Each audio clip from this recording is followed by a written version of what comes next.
Salve, salve, internauta da Top News. É ensino híbrido, Brasil. Pois é, continuando com o nosso curso maravilhoso de ensino híbrido, minha gente amiga. Hoje a gente vai repensar a avaliação em tempos de tecnologias digitais. Pois é, minha gente amiga, uma análise crítica dos procedimentos que compõem a rotina escolar já permitiu identificar que a avaliação é um dos pontos que precisa ser repensado.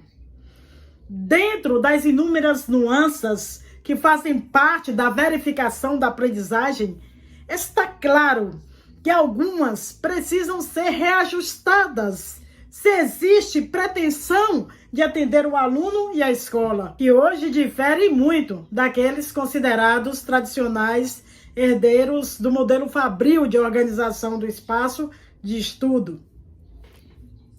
O modelo de ensino híbrido propõe que esse processo de reajuste da avaliação passe por uma mudança de foco. O aluno deve se tornar o ponto central na educação e, consequentemente, da avaliação. Isso permite uma mudança de abordagem do processo avaliativo, que, em última instância, possibilitará uma personalização do ensino. É essa personalização que viabilizará o aprofundamento das transformações discutidas até aqui e que são o eixo fundamental da mudança de perspectiva no processo de aprendizagem. Para atingir a personalização de ensino, o papel da avaliação não pode ser esgotado apenas com a reflexão crítica sobre como posicioná-la. É preciso, minha gente amiga, considerar a inserção de tecnologia na educação, que é uma característica essencial do modelo de ensino híbrido, e explorá-la a favor de uma avaliação mais produtiva. A tecnologia, de maneira geral, é um elemento facilitador da execução de qualquer trabalho. Por meio dela, da tecnologia, abrem-se novos caminhos, abrem-se novos campos de ação que podem ser realizados com menor esforço e melhores resultados. Sua aplicação no desenvolvimento da avaliação deve proporcionar vantagens semelhantes. Assim, com o uso de tecnologias e recursos digitais, a avaliação pode ser imensamente diversificada. Os computadores, tablets e celulares estão disponíveis para realizar as funções mais simples com as quais estamos habituados. Uma produção textual pode ser transferida para um editor de texto. Uma planilha de cálculo pode ser útil nos trabalhos matemáticos. Um arquivo de slides é um recurso valioso em uma apresentação. Todos esses podem ser métodos utilizados para desenvolver uma avaliação. Mas ferramentas online permitem ampliar imensamente as formas de avaliar. Analisando alguns exemplos, ao Socrative, software em que o professor pode consultar o desempenho dos alunos em tempo real na sala de aula e recebe resultados de modo automático. Os formulários do Google Forms, Google Docs, permitem criar praticamente qualquer tipo de avaliação, questionários, pesquisas, propostas de seminários, testes, entre outros. Podem ser acessados de qualquer dispositivo e geram uma planilha de respostas de acesso absolutamente fácil para o professor. Outra coisa, com o Padlet, a liberdade é total, minha gente amiga. É possível criar qualquer coisa com o Padlet. Porque o que é o Padlet? É um mural em branco. É um mural em branco, sem restrições. A lista de ferramentas que se poderiam citar é gigantesca e traria maneiras de avaliar tão distintas que desviaria a discussão daquelas que devem ser as reais preocupações quando se pensa em avaliação no modelo de ensino híbrido. Está claro que a escolha do aplicativo ou da ferramenta não é a principal preocupação quando consideramos a tecnologia como veículo da avaliação, mas sim a questão da forma como se pretende avaliar. Existem ferramentas de amplo acesso, gratuitas ou de baixo custo para praticamente qualquer propósito que se tenha. A primeira preocupação, então, deve ser avaliar em função do planejamento. Uma vez definida quais as habilidades e capacidades se pretende desenvolver, surge a necessidade de escolher uma ferramenta que se adapte a essas intenções. Esse é certamente um dos pontos cruciais da noção de personalização do ensino híbrido.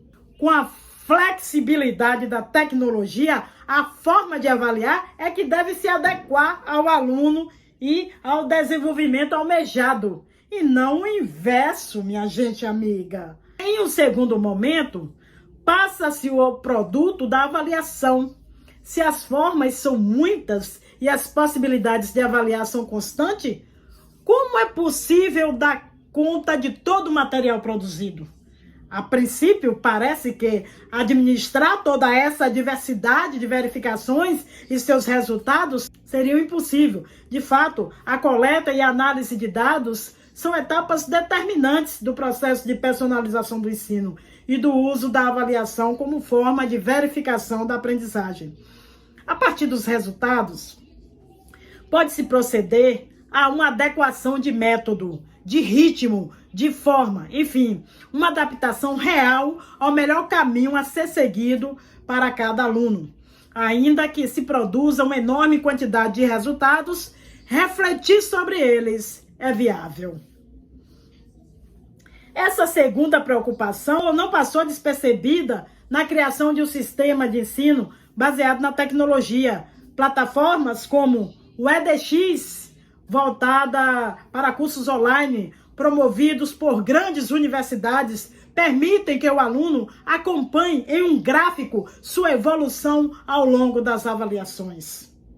Porém, apenas isso não é o bastante. É preciso que o professor possa ter acesso prático, completo e pormenorizado dos resultados. E algumas plataformas são excelentes em suprir essa necessidade. Na Khan Academy, por exemplo, é possível ver os resultados das turmas e dos alunos, acompanhando os avanços individuais e coletivos e permitindo que estudantes com mais desenvoltura avancem em seu próprio ritmo. As planilhas criadas por meio dos formulários do Google Docs viabilizam um acesso claro e segmentado dos resultados dos alunos. Questão a questão. Assim, o processo de análise de dados é otimizado pelas ferramentas e o professor pode agir sobre essas informações e organizar seu planejamento, tendo em consideração os sucessos ou as dificuldades dos métodos que utiliza. A tecnologia, portanto, pode ser vertical no processo de avaliação. Ela se insere desde as etapas do planejamento até a maneira como os resultados são obtidos, compilados e analisados. Deve estar claro que o modelo de ensino híbrido não invalida a construção de relações, inclusive da própria verificação de aprendizagem, como ocorre em métodos considerados tradicionais. Por híbrido, devemos entender a mescla do virtual e físico, considerando que os recursos materiais continuam tendo seu papel, no processo de ensino. Fica estabelecida a maneira como os dados obtidos por meio de recursos digitais podem ter uma leitura e análise prática e objetiva que permita a construção direta de uma aprendizagem submetida a constantes processos de análise. Resta pensar de modo crítico sobre essa vantagem. É preciso refletir sobre a objetividade das avaliações, usando tecnologias e verificar se ela afeta o contexto maior de habilidades e capacidades subjetivas igualmente relevantes. Isso pode ser crucial, minha gente amiga, para definir a maneira ideal de inserir recursos tecnológicos na avaliação. Nos próximos vídeos, na próxima aula, a gente volta com a questão da avaliação nas disciplinas humanas, ok? Saudações pedagógicas, saúde e paz, porque o resto a gente corre atrás. Daí Top News, educação no Brasil.